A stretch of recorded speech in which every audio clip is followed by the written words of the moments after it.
You're in the security line at 6 a.m., half awake. Coffee hasn't kicked in yet. You've already removed your shoes, pulled out your laptop, and placed your liquids bag in a bin like a responsible traveler. Then your phone, sitting innocently in another bin, starts ringing. Loudly. It's your alarm. The one you set for 6:30 because you forgot you'd already be at the airport. And now it's screaming through the security checkpoint while a TSA agent stares at you with the kind of expression that says, "Really?" That's the moment you realize your phone isn't just a device. At airports, it's a potential problem you're carrying in your pocket. Today, we're breaking down the 5 phone settings that actually matter at airport security. Not conspiracy theories about being flagged, not paranoid nonsense about digital footprints, just practical adjustments based on how airport security actually works and what actually speeds you through versus what slows you down. Let's start with the setting that saves you from public embarrassment. Setting 1. Silence everything. Picture this. Your phone is in the security bin, moving through the X-ray machine. You're standing on the other side, waiting to collect your belongings. Then you hear it. A notification, then another. Then your phone starts ringing because someone decided to call you at exactly the wrong moment. The TSA agent glances at your phone, then at you, then back at your phone, which is now lighting up and buzzing like it's trying to escape the bin. This is awkward for you, and it's distracting for them. Here's what actually happens. TSA agents are watching for anomalies, unusual behavior, things that don't fit the pattern. A phone that suddenly comes alive in the X-ray machine, making noise, lighting up, demanding attention, stands out. Not because it's suspicious, because it's annoying. And annoyed TSA agents are slower TSA agents. Slower means you're waiting longer. Waiting longer means you're cutting it close to boarding. You see where this goes. The fix is simple. Before you even get to the airport, switch your phone to complete silence. Not vibrate, full silence. No sounds, no vibrations, no haptic feedback. Then enable Do Not Disturb mode. This prevents calls, texts, and notifications from lighting up your screen while you're in the security line.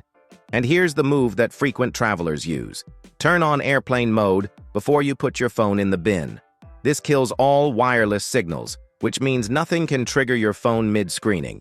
You can turn it back on after you collect your belongings. It takes 3 seconds, but those 3 seconds prevent the awkward moment where your phone becomes the main character of the security checkpoint, and not in a good way. Setting 2. Brightness up, screen lock short. Here's a scenario that happens at every airport multiple times per hour. TSA agent. Can you turn on your phone? Traveler. Presses power button. Nothing happens. Screen stays black. Traveler. Presses harder, multiple times, still nothing. TSA agent. Waiting, now slightly less patient. Traveler. Frantically trying to remember if they charged their phone. This is the moment that transforms a routine screening into a minor crisis. TSA asks travelers to power on electronic devices for one simple reason: to confirm they're real, functional devices and not hollowed-out shells hiding something else. It's a basic check. Quick visual confirmation. Should take 5 seconds, except when your screen is so dim they can't see it. Or when your battery died overnight because you forgot to charge it. Or when your screen lock timeout is set to 10 seconds and your phone goes dark before they finish looking at it. Before you leave for the airport, crank your screen brightness to maximum. Yes, it drains battery. You'll survive. The extra brightness means when TSA asks you to turn on your phone, they can actually see the screen, even under harsh airport lighting. Set your screen lock timeout to at least 30 seconds, preferably 1 minute. This gives agents enough time to verify your phone is functioning without it going dark mid-check. And critically, charge your phone the night before. A dead phone at security raises questions, not because it's suspicious, because it's inconvenient.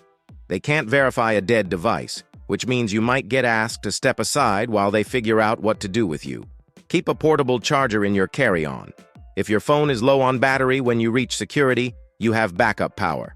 And when you're sitting at your gate for an hour waiting to board, you're not frantically searching for outlets like everyone else. I watched a traveler at JFK get pulled into secondary screening because their phone wouldn't turn on. Dead battery. Completely innocent situation. But it triggered additional questions, bag searches, and a 15-minute delay that made them miss their boarding group. All because of a dead battery. Your phone is your boarding pass, your ID verification, Your communication lifeline. Keep it charged, keep it visible, keep it ready. Setting 3. Airplane mode before the bin. Most travelers turn on airplane mode after they board the plane. That's too late for what actually matters at security. Here's what happens when you don't use airplane mode in the security line.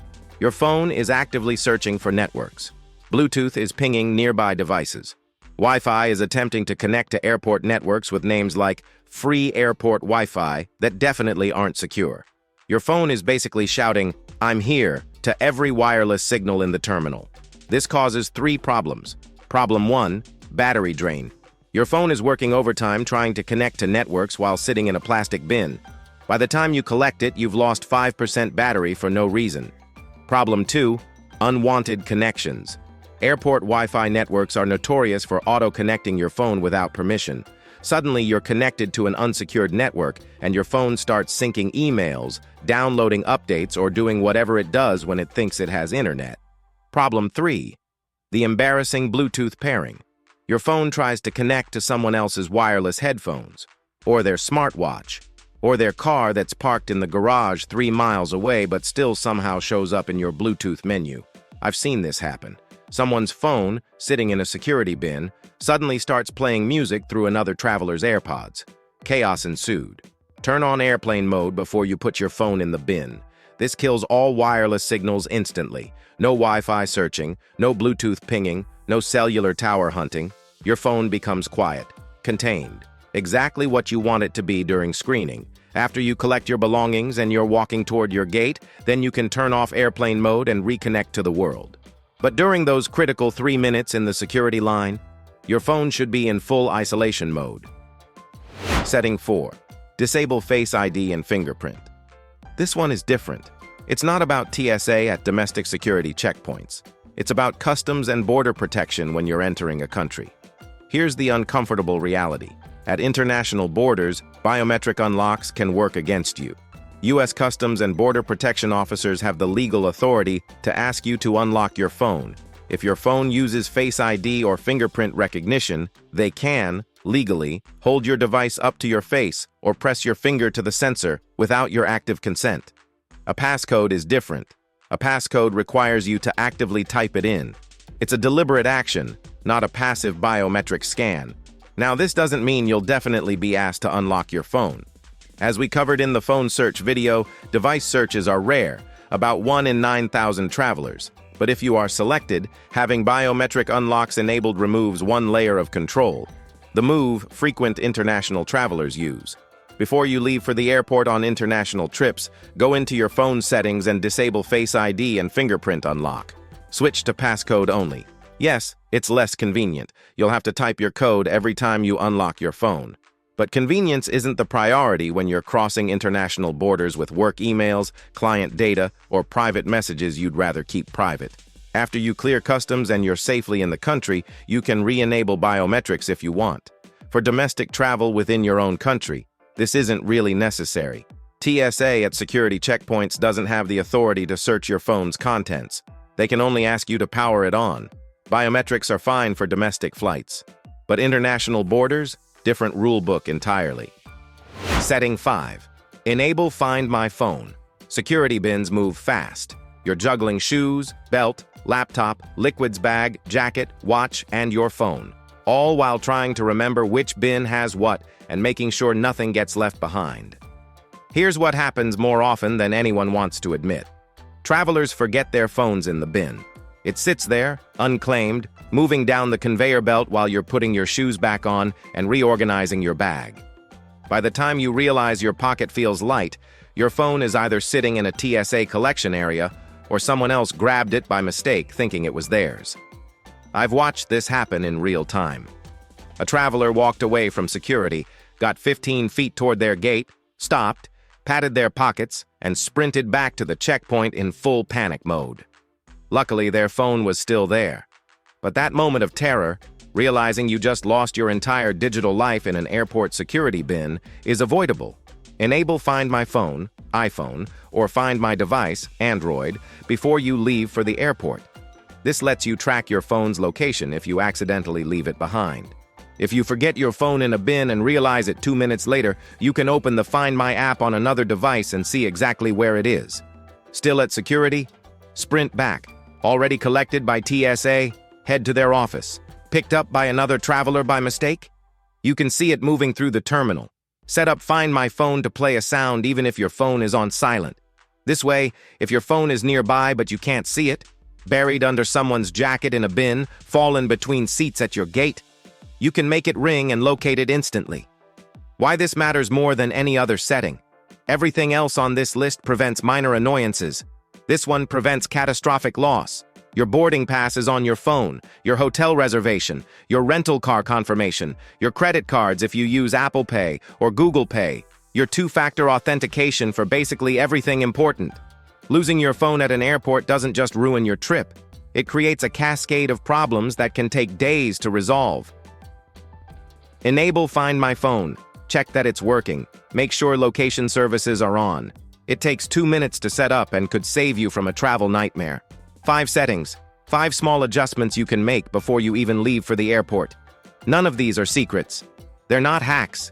They're just practical adjustments based on how airport security actually works and what actually prevents delays. You're not trying to outsmart the system. You're just making sure your phone doesn't accidentally slow you down. Which of these settings surprised you? Or better question, which embarrassing phone moment have you had at airport security that you're willing to share? Drop a comment. I promise you're not alone. We've all had that moment where our phone did something mortifying in the security line. And if you know someone who constantly forgets to silence their phone at the airport or whose battery is always dead at the worst possible time, send them this video. Help them travel smarter. Safe travels. And remember, your phone should make flying easier, not more complicated. These 5 settings ensure it does exactly that.